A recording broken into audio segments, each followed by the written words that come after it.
In the stillness of the Siberian tundra, beneath a sky shrouded in endless gray, a whisper of the Ice Age stirred once more. The year was 2007. Deep in the Yamal Peninsula, a land of permafrost and secrets buried in silence, two nomadic herders spotted something that would send tremors through the scientific world. At first, it looked like driftwood caught in the melting summer ice.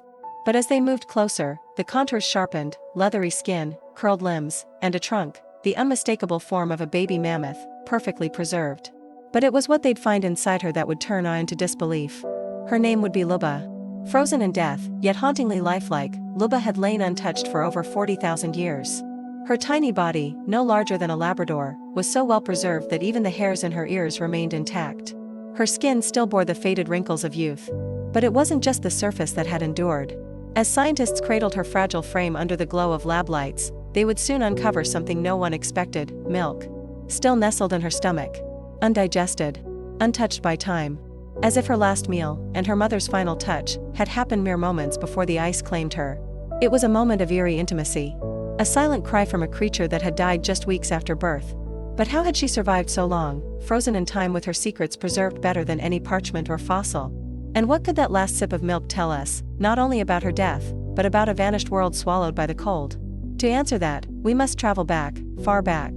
The Pleistocene epoch. A time of giants. Towering mammoths roamed the icy plains in great herds, their shaggy coats bristling against winds that could strip bark from trees. They were creatures forged by frost and famine, honed to survive the bitter whims of an earth locked in ice. But even these titans had fragile beginnings.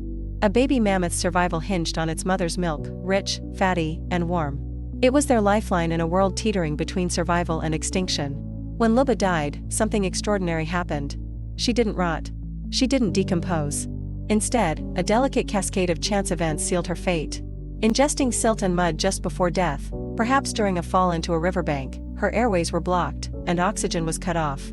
In death, she had preserved herself. Bacteria had no chance to break her down. Her little body, still curled in fetal peace, was quickly encased in ice, and there she remained, for over 400 centuries. When scientists took Luba into the lab, the findings came like an avalanche. CT scans revealed fully formed organs. Tissue samples showed she had no signs of trauma or disease. But the biggest surprise came under the microscope: traces of her mother's milk. It was the closest thing we've ever had to tasting the past.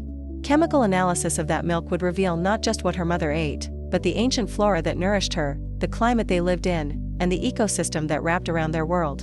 And then came the emotional blow. She hadn't starved. She hadn't frozen to death. She had been loved, cared for, federal. Everything pointed to a healthy baby at the peak of innocence. Yet something, in a cruel flicker of fate, had taken her. A misstep? A fall?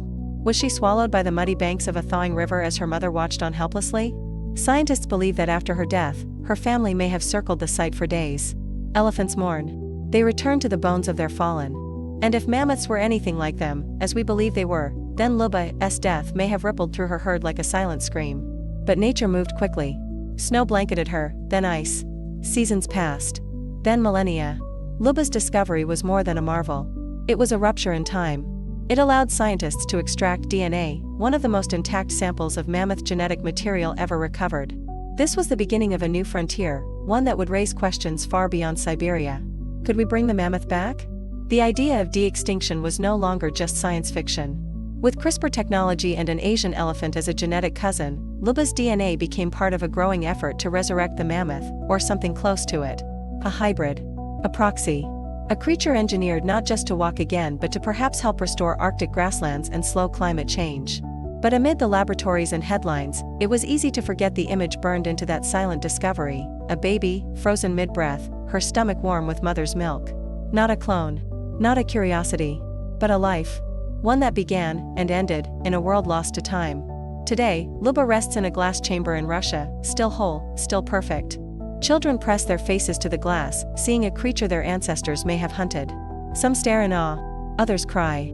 Because Luba isn't just a fossil, she's a memory. Of a world both brutal and beautiful. A reminder that every bone we unearth once held a beating heart. And though she never took a second step, never spoke a sound, Luba's story echoes louder than ever. Through her, we don't just study the past, we feel it. And for a fleeting moment, it feels like it's still alive.